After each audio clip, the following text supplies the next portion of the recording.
আমরা দিল্লির দালালি করি নাই, এখন নতুন প্রভু হিসাবে আমেরিকার দালালি শুরু করে দিয়েছি।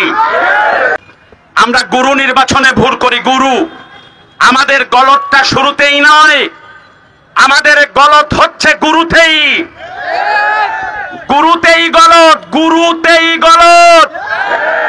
আমরা যাকে গুরু হিসাবে এখন নির্বাচন করেছি, ইমাম হিসাবে নির্বাচন করেছি, সেই ইমাম এই বাংলাদেশকে গৃহযুদ্ধের দিকে ঠেলে দিচ্ছে।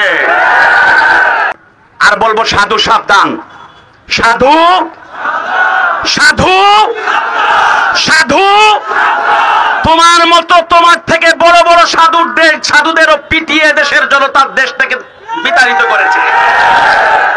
আর তুমি আদনা সাধু, তোমাকে বিতাড়িত করতে সময় যাবে না। দেশকে গৃহযুদ্ধের দিকে ঠেলে দিও না।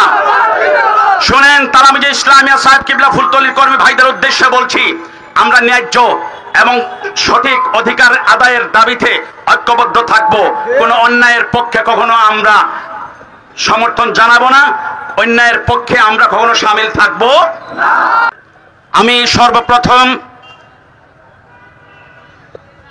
ঢাকার ঐতিহ্যবাহী মাইলস্টোন স্কুল অ্যান্ড কলেজে গতকাল বাংলাদেশ সেনাবাহিনীর যুদ্ধবিমান দুর্ঘটনায় যারা নিহত হয়েছেন, আমি তাদের মাগফিরাত কামনা করছি, শহীদি দরজা কামনা করছি এবং শোক সন্তপ্ত পরিবারের সাথে সমবেদনা জ্ঞাপন করছি। এমন পরিস্থিতিতে আমাদের আজকের এখানে বক্তব্য দেওয়ার কথা নয় যে ছোট ছোট নিষ্পাপ বাচ্চারা মারা গিয়েছে। তারপরেও আমাদের পূর্ব ঘোষিত কর্মসূচি ছিল বিধায় এখানে আমরা উপস্থিত হয়েছি। আমি খুব সংক্ষেপে বলবো, জাতিসংঘের মানবাধিকার কমিশন নামের যে কমিশন, সেটা হচ্ছে আমেরিকার নিজস্ব বুদ্ধিতে তৈরি করা একটা কমিশন। এটা বেঈমানের কমিশন। গাজায় লক্ষ কোটি মুসলমান মারা যায়, সিরিয়া কাশ্মীরে লক্ষ কোটি মুসলমান মারা যায়। ওই বেঈমান কমিশনের একটা মানুষ এই যারা নির্যাতিত নিপীড়িত হচ্ছে, মারা যাচ্ছে, তাদের পক্ষে দাঁড়িয়ে কোনো সোচ্চার প্রতিবাদ জানায় না। এই কমিশন কোনো সোচ্চার রিপোর্ট প্রদান করে না। বাংলাদেশে এই কমিশনের কার্যালয় স্থাপনের স্বাক্ষর হয়ে গেছে।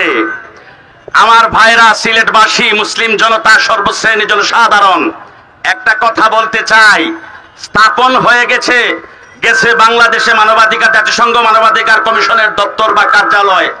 এর মানে হচ্ছে আমাদের মধ্যে ওই বিদেশি প্রভুরা আনুষ্ঠানিকভাবে ঢুকে পড়েছে।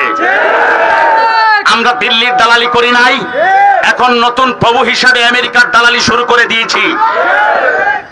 এটা আমাদের জন্য অনেক ব্যাড সিগন্যাল হিসাবে থাকবে, মনে রাখবেন।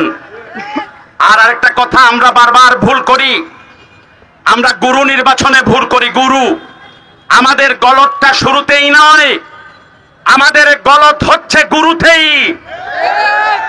গুরুতেই গলত, গুরুতেই গলত। আমরা যাকে গুরু হিসাবে এখন নির্বাচন করেছি, ইমাম হিসাবে নির্বাচন করেছি, সেই ইমাম এই বাংলাদেশকে গৃহযুদ্ধের দিকে ঠেলে দিচ্ছে। বাংলাদেশের 18 কোটি জনতার মধ্যে বিভেদ সৃষ্টি করার চেষ্টা করছে। পৃথিবীর বুকে 16-17টি দেশে জাতিসংঘের মানবাধিকার কমিশনের কার্যালয় আছে। যে কয়টি দেশে এই কার্যালয়গুলি প্রতিষ্ঠিত হয়েছে, সেই কমিশনের রিপোর্টগুলি হচ্ছে এই দেশের মানুষগুলি, তারা পরস্পরের মধ্যে বিবাদে লিপ্ত, তারা মানবাধিকার বুঝে না, তারা ধর্ষণ, তারা খুন, তারা মানবাধিকার লঙ্ঘনের মতো লঙ্ঘিত হয় এমন কার্যক্রমের সাথে জড়িত, এরকম রিপোর্ট দিয়েছে। এর বাইরে কোন দেশের যে সকল দেশে কার্যালয় রয়েছে, অন্য ভিন্ন কোন রিপোর্ট দেয় নাই। সিরিয়ার কার্যালয় খুব সম্ভব লেবানন থেকে পরিচালিত হয়। ওই পৃথিবীর যে কয়টি দেশে কার্যালয় আছে, ওরকমই তারা দেশকে ধ্বংস করে দিয়ে গেছে। এখন নতুন নব্য রাজনীতিবিদ আর কূটনীতিবিদ আর ওই যে মাথাওয়ালা লোকেদের সৃষ্টি হয়েছে, তারা ওয়েলকাম জানায়। আর হুজুররা আমরাও ঘরে বসে থাকি।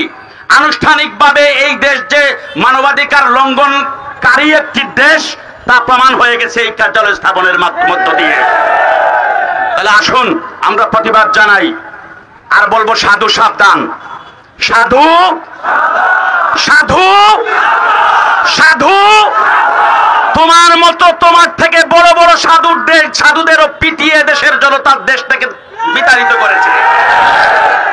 আর তুমি আপনা সে আপনা সাধু, তোমাকে বিতাড়িত করতে সময় যাবে না। দেশকে গৃহযুদ্ধের দিকে ঠেলে দিও না। শোনেন, তালামিজে ইসলামিয়া সাহেব কিবলা ফুলতলির কর্মী ভাইদের উদ্দেশ্যে বলছি, আমরা ন্যায্য এবং সঠিক অধিকার আদায়ের দাবিতে ঐক্যবদ্ধ থাকব। কোনো অন্যায়ের পক্ষে কখনো আমরা সমর্থন জানাবো না, অন্যায়ের পক্ষে আমরা কখনো সামিল থাকবো না। আসুন আমরা আমাদের প্রতিবাদকে অব্যাহত রাখি এবং জাতিসংঘের মানবাধিকার কমিশনের এই দপ্তর বা কার্যালয় একটা বাংলাদেশ থেকে তুলে নিতে হবে, না নেওয়া পর্যন্ত আমাদের সংগ্রাম চলমান থাকবে। ওয়া আলহামদুলিল্লাহ আলামিন।